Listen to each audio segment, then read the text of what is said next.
everybody, Dr. T here. Today we are going to be discussing a sensitive case that I believe you guys should know about. The case of Clare Wood from Greater Manchester, England.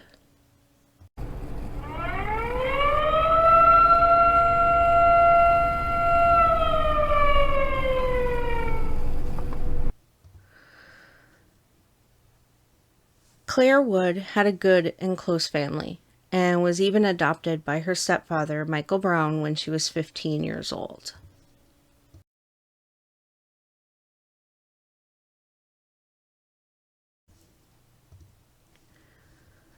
She married a man named Justin Wood in 1999, and they had a baby daughter together.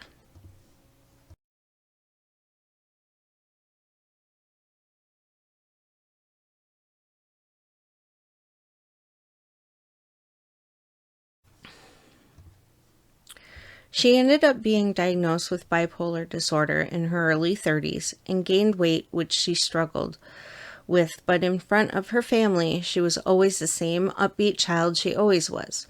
However, in private, she struggled and ended up leaving her husband and daughter in 2004. A year later, Clare's mother died of cancer, and Clare was distraught over the loss. She ended up getting on medication to help with her disorder and started working on herself. She ended up getting an apartment, and due to her weight struggles, she started online dating, describing herself as a talkative person looking for a relatively sane and respectful man that wouldn't mind a larger lady. In April 2007, Clare met a man, George Appleton, who was a former fairground worker.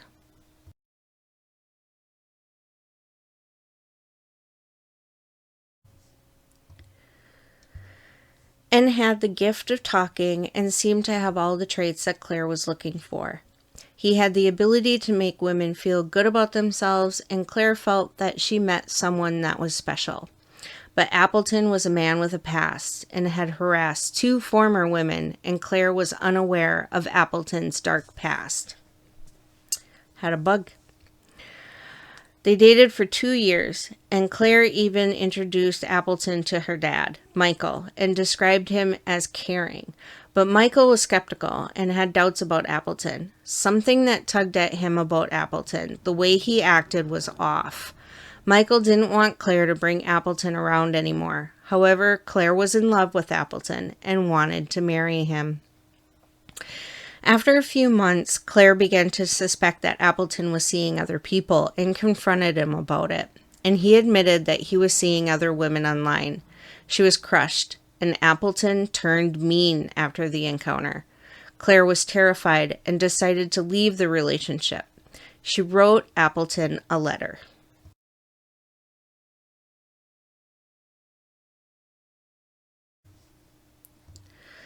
Stating that she didn't want to be with him anymore and that she couldn't trust him. She stated in the letter that he scares her and she couldn't be with someone that she is frightened of. She didn't want to upset him and just wanted to end the relationship. She just wanted him to leave her alone. However, he didn't. Appleton started stalking her online and coming to her home and threatening to hurt her. He was not taking no for an answer. Clare bravely stood up to him and told him she didn't want anything to do with him, and Appleton was not having any of it. He threatened to have her stabbed and burn down her house. He even punched a hole through her door. Clare made a report to the police about the harassment and the threats of abuse. Clare called on a daily basis, and police finally arrived and arrested Appleton, and a PPO was put in place. Clare felt relief and lost some weight and started becoming the person she was before. However, in 2008, she went back to Appleton. Appleton was coercive and cunning and somehow convinced Clare to come back to him, even though she knew that he had harassed a previous woman and had previously been in jail. Why she didn't listen to the red flags, psychologists state it isn't hard to see.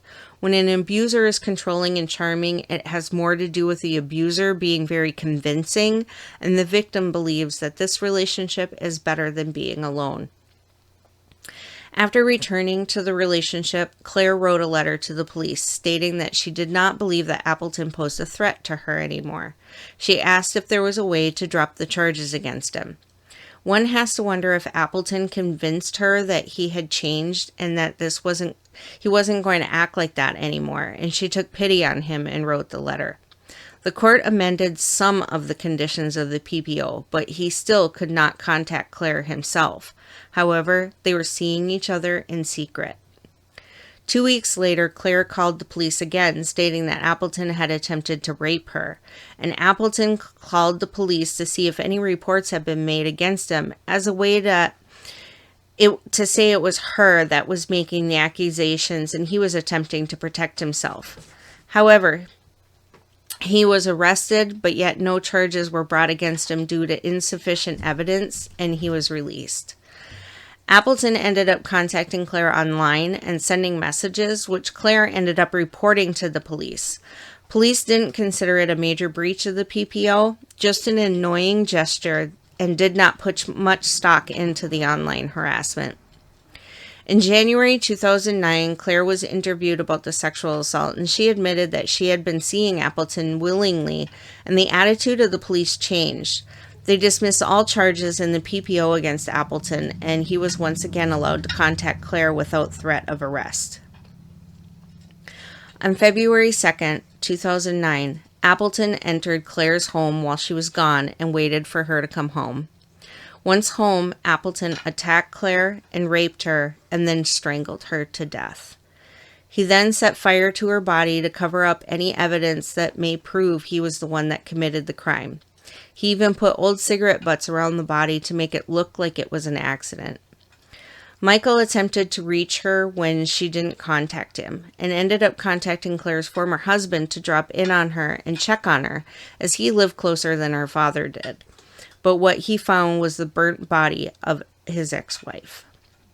The result was a nationwide manhunt for Appleton due to the previous reports of harassment and assaults on Claire.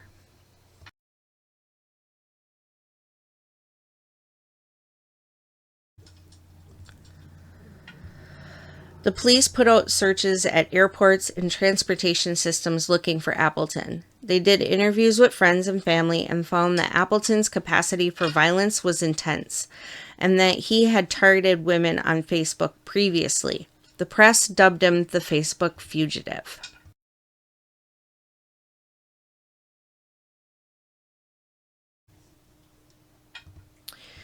He used social media as his hunting grounds, and the police decided to use social media to try and find him. Appleton was able to evade police for almost a week, but knew that he was going to get caught. 6 days later, Appleton was found in a rundown pub having hung himself. Michael believes that Claire's family was cheated out of justice for Claire.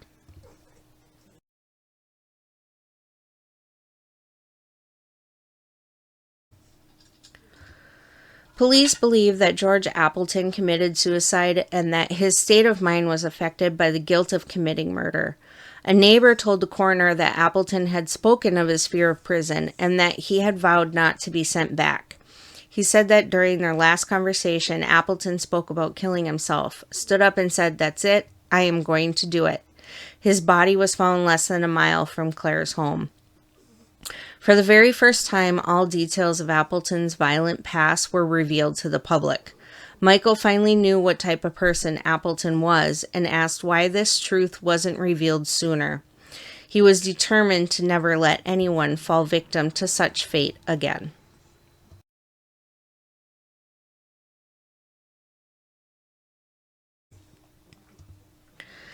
At the time, data protection laws had created a legal loophole which meant that former abusers were able to keep their criminal records confidential. This meant potential targets like Claire had no way to check or ask police whether their former partner had been similarly abusive in the past. Following Claire's death, Michael began a campaign to challenge this law. He didn't want another parent to go through what he went through, and he worked with politicians and police to put a framework in place for victims of DV to find out about their partner's past and protect them from the same tragic end.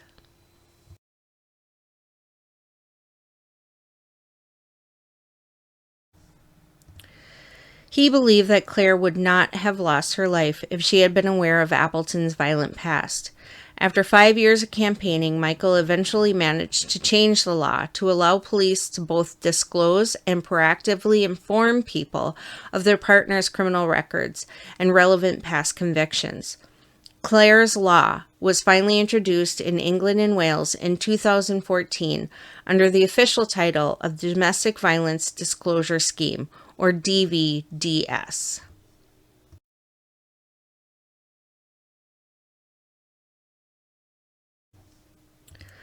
Sadly, this law is not available in the United States. Under Clare's Law, you have a right to make an application to the police requesting information about your current or ex-partner of a close friend, neighbor, or family member because you are worried they may have been abusive in the past and believe they may pose a risk in the future. This is called the right to ask.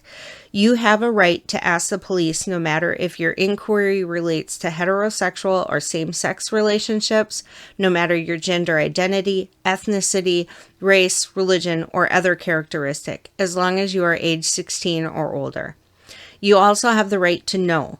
This means that if police checks show that your current or ex-partner has a record of violent or abusive behavior and they believe you may be at risk, they may decide to proactively share that information with you.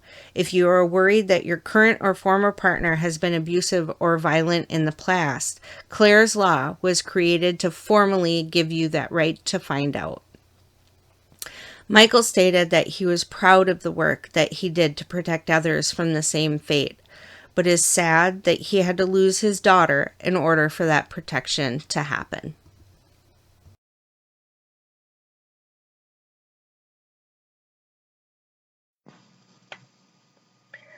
If you or someone you know is in an abusive situation, call the National Helpline at 1-800-799-SAFE or text START to 88788.